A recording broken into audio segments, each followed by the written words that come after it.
ओम शांति। अभी तक अपन ने आत्मा का परिचय लिया और आत्मा के परिचय के साथ आत्मा की 3 शक्तियां समझी। इस चित्र में अपन ने कल आत्मा का परिचय लिया था, शरीर और आत्मा के विषय में समझा था। फिर आत्मा की 3 शक्तियां मन, बुद्धि और संस्कार के बारे में समझा था। अब अपन समझेंगे आत्मा के अंदर 7 गुण विराजमान है। बिंदी स्वरूप आत्मा, लेकिन उसके अंदर 7 गुण भरे हुए हैं। वो 7 गुण कौन कौन से हैं, कैसे भरे हुए हैं, कैसे कार्य करते हैं, इन सब के विषय में अपन जानेंगे। जैसे मान लीजिए आपके घर पे सीढ़ियाँ लगी हुई हैं, आपको उन सीढ़ियों को चढ़ के छत पे जाना है, तो क्या नीचे खड़े होकर आप एकदम से 4थे नंबर की सीढ़ी पे पैर रख सकते? क्या करेंगे? नहीं, कोई भी व्यक्ति नीचे से 4थे नंबर पे पैर नहीं रख सकता। एक एक करके ही आपको सारी सीढ़ियाँ पार करनी पड़ेंगी, तभी आप ऊपर छत पे जा सकते। ठीक इसी तरीके से आज दुनिया में किसी से भी पूछते हैं कि आपको क्या चाहिए, तो वो उत्तर में बोलता है सुख और शांति। सुख मिल जाए और शांति मिल जाए। चाहते इसलिए है सुख और शांति क्योंकि ये हमारे आत्मा का गुण है, इसलिए हर एक को सुख और शांति चाहिए। परंतु सुख और शांति तक पहुंचने के लिए कितनी सीढ़ियां पार करनी पड़ेंगी, अगर ये ना मालूम हो तो आप नीचे ही खड़े रह जाएंगे, उन तक पहुंच नहीं पाएंगे। तो वो आज अपन एक एक करके समझते हैं। आत्मा का पहला गुण अर्थात पहली सीढ़ी है ज्ञान। हर एक आत्मा ज्ञान स्वरूप है। ज्ञान हर एक आत्मा के अंदर विद्यमान है। अपन सबको अभी तक शरीर के विषय में ज्ञान था, आत्मा के विषय में नहीं। अपन ये सोचते थे कि मैं ये शरीर हूँ, आत्मा नहीं। इस शरीर को ही अपनी पहचान अपन ने मान ली। इसलिए अभी जो 7 गुण अपन सुनने जा रहे हैं, ये 7 गुण अपन देते तो थे, लेकिन किसको? शरीर को देते थे। आज ज्ञान आत्मा का पहला गुण है। ज्ञान दे तो रहे हैं अपन, लेकिन कौन सा ज्ञान दे रहे हैं? छोटे बच्चों को स्कूल भेज देते हैं, कॉलेज भेज देते हैं और सत्संगों में भेज देते हैं। दुनिया भर का ज्ञान उनको एकत्रित करवा देते हैं, दुनिया भर का ज्ञान उन्हें सिखा देते हैं, लेकिन खुद का ज्ञान, परमात्मा का ज्ञान जब तक ये नहीं जाना, तब तक पूरी दुनिया को पहचान भी लिया तो क्या करें? आज लोगों ने ज्ञान की गहराई को प्राप्त करने के लिए सागर की गहराई को नाप लिया, आकाश की ऊंचाई को नाप लिया, लेकिन स्वयं के अंदर क्या है, हम कौन हैं, कैसे इस शरीर को चला रहे हैं, वो ज्ञान मनुष्य इकट्ठा नहीं करता। जब तक मनुष्य के अंदर ये ज्ञान ना हो, ये समझ ना हो कि मैं आत्मा हूँ और दुनिया का हर एक प्राणी एक ज्योति बिंदु आत्मा है, तब तक उसके अंदर बाकी गुण भी आ नहीं सकते। पहला गुण है आत्मा का ज्ञान। ज्ञान होगा तो जीवन में दूसरा गुण आएगा पवित्रता, अर्थात शुद्धता। हमारे जीवन में शुद्धता तभी आ सकती है जब हमें ये ज्ञान हो कि मैं भी आत्मा हूँ और मेरे सामने विराजमान हर एक मनुष्य एक ज्योति बिंदु आत्मा।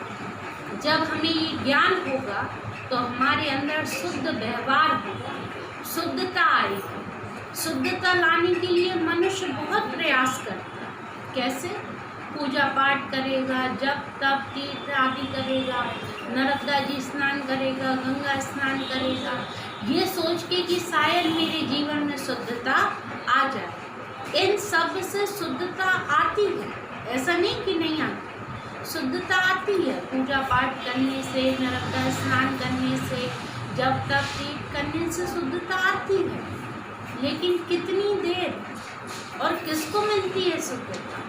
आप नर्मदा जी स्नान करने गए, आपने शरीर को डुबकी लगा दी, शरीर शुद्ध बन गया, लेकिन शुद्धता चाहिए किसको थी? शरीर को या आत्मा को? गुण आत्मा का है तो शुद्धता भी आत्मा को चाहिए, और आपने किसको दिला दी? शरीर को। आपने पूजा पाठ करी, पूरे घर का माहौल अच्छा हो गया, आपका तन अच्छा हो गया, लेकिन मन थोड़ी देर के लिए ठीक, थोड़ी देर के बाद वही बुराई, वही दोष, वही लड़ाई झगड़ा सब मन में आ गया। हम दे रहे हैं शरीर को और चाहिए आत्मा। जैसे गाड़ी और ड्राइवर का जो अपन उदाहरण लेके चल रहे थे, आप पेट्रोल डलवा रहे हैं गाड़ी में और भूख लगी है ड्राइवर को, तो काम चलेगा? आपको ड्राइवर को भोजन कराना पड़ेगा, तब आपकी गाड़ी यथार्थ चल सकती है। ठीक इसी तरीके से ज्ञान आत्मा की आवश्यकता है। दुनिया भर का ज्ञान देना एक अलग बात है, दुनिया में रहना है तो वो ज्ञान तो सीखना ही पड़ेगा, लेकिन उस ज्ञान के साथ साथ आत्मिक ज्ञान और परमात्म ज्ञान होना भी अति आवश्यक है। वो ज्ञान होगा तो दूसरा नंबर शुद्धता आएगी। शुद्धता मतलब एक दूसरे के लिए अच्छे विचार, एक दूसरे के लिए मन में आदर, अच्छे विचारों का उत्पन्न होना, और वो बाहरी आडंबर से नहीं हो सकता, वो तो आत्मिक स्मृति से ही हो सकता है। जब आप ये समझ जाएं कि आप एक आत्मा हैं और संसार का हर मनुष्य एक आत्मा है, आप सब परमात्मा की संतान हैं, तभी आपके अंदर शुद्ध व्यवहार आ सकता है। और शुद्ध व्यवहार आ गया तो तीसरे नंबर की सीढ़ी आती है प्रेम। प्रेम के लिए भी अपन सब बहुत प्रयास करते हैं। प्रेम के लिए आज अपन ने ढेरों रिश्ते बनाए, ढेरों नाते बनाए, इसलिए कि मुसीबत में लोग हमसे प्रेम से बात कर सके, हमारा प्रेम से साथ दे सके, इसलिए अपन ने इतने रिश्ते नाते और ये सब कुछ बनाए। रिश्ते तो बन गए, एक नहीं हजार हजार बन गए, लेकिन क्या कोई मुसीबत में साथ देने आया? क्या कोई प्यार से बोलने आया? आज एक छत के नीचे रह के, एक घर में रहते हुए भी एक व्यक्ति दूसरे व्यक्ति से प्रेम से बात नहीं करता। प्रेम प्राप्त करने के लिए रिश्ते होना आवश्यक नहीं है। प्रेम प्राप्त करने के लिए आत्मा में ज्ञान और शुद्धता होना आवश्यक है। अगर आपको ज्ञान हो, अगर आपके जीवन में शुद्ध व्यवहार हो, तो आप किसी से भी प्रेम कर सकते हैं, किसी से, और कोई भी आपसे प्रेम कर सकता है।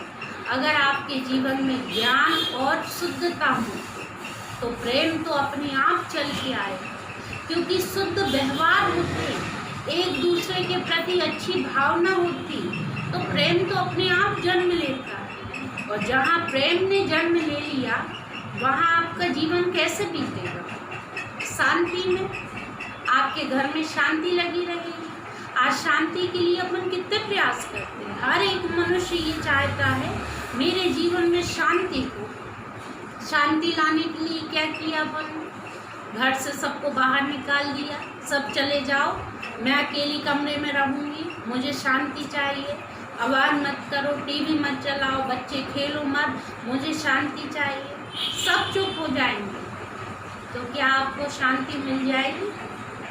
अगर आपका मन दुखी है तो दुनिया कितनी ही शांत क्यों ना हो, आपको शांति की अनुभूति नहीं हो सकती। और अगर आपका मन शांत है तो दुनिया में कितनी ही अशांति क्यों ना हो, आप गहन शांति की अनुभूति कर सकते हैं। शांति लाने के लिए बंद कमरे की नहीं, शांति लाने के लिए ज्ञान, पवित्रता, प्रेम की आवश्यकता है, तब आपके अंदर शांति आएगी। और शांति तक आ गए तो पांचवा गुण है सुख। सुख की परिभाषा लोगों ने दुनिया में बनाई है कि पैसा होगा तो सुख होगा। क्या ये परिभाषा सही है? विचार करें, क्या पैसे से ही सुख है? अगर पैसे से सुख होता तो दुनिया में जो पैसे वाले हैं वो सभी सुखी होते और जितने गरीब हैं वो सभी दुखी होते। लेकिन ऐसा है नहीं। जिनके पास बहुत पैसा है उनसे भी जाके पूछो, क्या आप सुखी हो? तो उत्तर मिलता है, सब कुछ है लेकिन सुख नहीं है। एक गरीब व्यक्ति झोपड़ी में रह रहा है लेकिन फिर भी कई बार वो सुखी हो सकता है, क्योंकि पैसा हमारे तन को सुख या दुख दे सकता है लेकिन हमारी आत्मा को सुख नहीं दे सकता। मान लीजिए आपके पास बहुत पैसा है तो आपने बहुत आलीशान बंगला बना लिया, गाड़ी खरीद ली, एक से एक सामान खरीद लिए और तन को आपने बहुत सुख दे दिया। लेकिन सुख चाहिए किसको था? आत्मा को या शरीर को? किसको चाहिए? आत्मा को। और दे किसको रहे हैं हम? शरीर को। शरीर को तो सुख चाहिए ही नहीं, सुख तो चाहिए था आत्मा। आप पैसे से डल्लब का गद्दा खरीद सकते, तन को सुख दे सकते, लेकिन क्या पैसे से नींद खरीद सकते? 2 मिनट रुक जाए।